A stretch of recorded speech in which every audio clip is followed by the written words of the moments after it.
when we're fasting, which process do you think is going on in our body? ሃይ ተማሪዎች እንዴት ናችሁ? ዛሬ ደግሞ በአዲስ ቶፒክ ተመልሰናል። የዛሬው ቶፒካችን የሚሆነው ደግሞ it's about energy and metabolism. So by the end of this video ምን እናያለን? አንደኛ the mechanism of our cellular activity in which how we're going to produce energy, እንዴት ኢነርጂ እንደምናመርት እንዴት ኢነርጂ እንደምንጠቀም the whole process of ይሄ ኢነርጂን ማምረትና መጠቀም ደግሞ ማን እንደሚባል እነሱን እናያለን ማለት ነው። So when we see about the energy and metabolism ማለት ቦዲያችን ኢነርጂ የሚያመርትበትና የሚጠቀምበት ሜካኒዝም ማለት ነው። It's actually a cellular level ላይ የሚካሄድ አክቲቪቲ ነው። So metabolism is actually composed of two processes, the catabolism እና the anabolism. Catabolism ላይ ልክ እንደ ስሙ ምንድነው የሚለው destructive phase. So destructive ማለት destroy ማለት ነው። ለምሳሌ የሆነ ህንጻ ቢኖር ማፍረስ ምን እንደሚባለው destruction ነው የሚባለው። ልክ እንደዛ catabolism ላይ the whole idea of it is breaking down molecules in our body to get energy ለማግኘት ስንል ቦዲያችን ውስጥ ያሉትን የተለያዩ ኮምፕሌክስ የሆኑ ሞለኪውሎችን ብሬክ ዳውን ማድረግ ነው ማለት ነው። ሶ ይሄ ፕሮሰስ ምንድነው? ኢነርጂ ሪሊዚንግ ታይፕ ኦፍ ፕሮሰስ ነው። ለዛም እንደሚባለው ኤግዘርጎኒክ ነው። ኤግዘርጎኒክ ማለት ልክ እንደ ስሙ ኤግዘር ማለት ወደ ውጪ ነው። ስለዚህ it's about all giving the energy ማለት ነው። So one of the most common examples of catabolism is cellular respiration, which we be covering under this unit ማለት ነው። So cellular respiration ምንድነው ዋናው ዓላማው? ቦዲያችን ውስጥ ካሉ የተለያዩ ሞለኪውሎች ኢነርጂ ማግኘት ነው። The second component of metabolism is anabolism.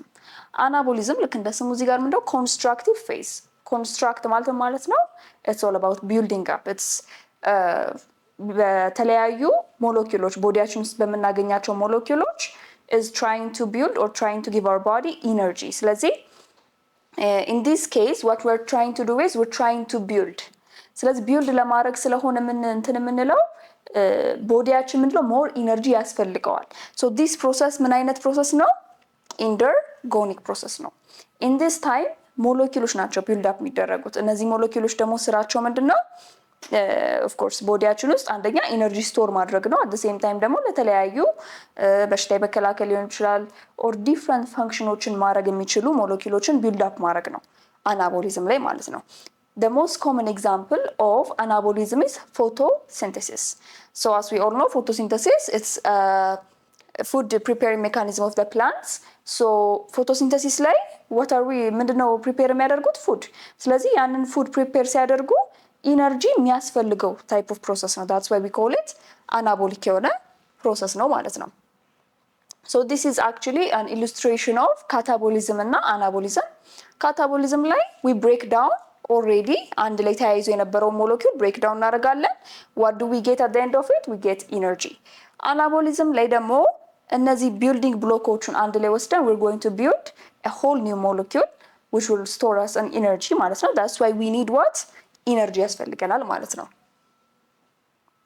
so in conclusion ቅድም ያልነው ጥያቄ ላይ ምንድነው ፋስት ስናደርግ ማለትም ምግብ ሳንበላ ስንቀር ቦዲያችን ኢነርጂ ለማግኘት ሲል ምንድነው የሚያደርገው? ኦሬዲ ያሉንን የቀድሞ ሞለኪውሎች ብሬክ ዳውን ነው የሚያደርገው።